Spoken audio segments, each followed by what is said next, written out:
ચાલો આજે કાચી કેરીનું શરબત કેવી રીતે બનાવવું તે આપણે જોઈ લઈએ। રોજ આવી નવી નવી રેસીપી શીખવા માટે મારી ચેનલને સબસ્ક્રાઇબ કરવાનું ના ભૂલશો અને બાજુમાં રહેલા આ બેલ આઇકોન ઉપર ક્લિક કરી દો જેથી દરેક મારા નવા વિડીયોનું નોટિફિકેશન તમને મળતું રહે।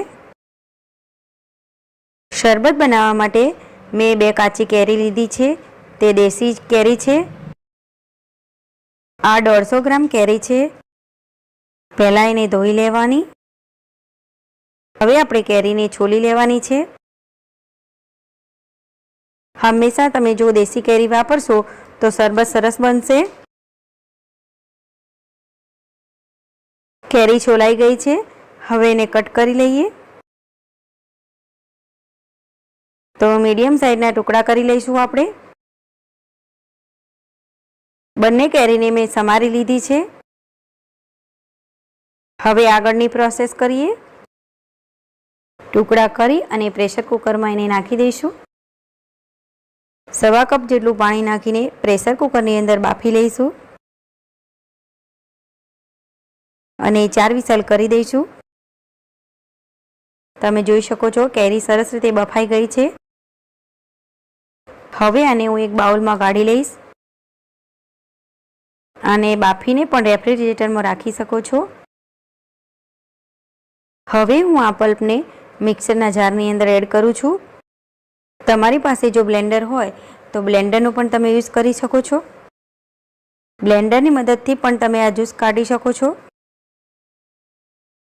થોડાક પુદીનાના પાન એડ કરીશું। 1/2 ટીસ્પૂન જેટલું મીઠું એડ કરીશું। 1/2 ટીસ્પૂન જેટલું સંચળ એડ કરીશું। 1/2 કપ જેટલી ખાંડ એડ કરીશું। ખાંડને પ્લસ માઇનસ પણ તમે કરી શકો છો। જે પ્રમાણે કેરી ખાટી હોય એ પ્રમાણે ખાંડ એડ કરવાની। હવે મિક્સરમાં ક્રશ કરી લઈશું।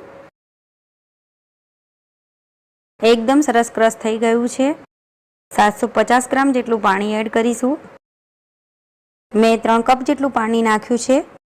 આ જ્યુસ જાડો છે। જો તમને પાતળો ફાવતો હોય તો તમે એની અંદર પાણી વધુ પણ એડ કરી શકો છો। કેરી જો વધારે ખાટી હોય તો થોડીક વધારે ખાંડ એડ કરીશું। સરસ રીતે બધું મિક્સ કરી લીધું છે। આપણો જ્યુસ તૈયાર છે। આ રીતે ગળણીની મદદથી આપણે જ્યુસને ગાળી લઈશું।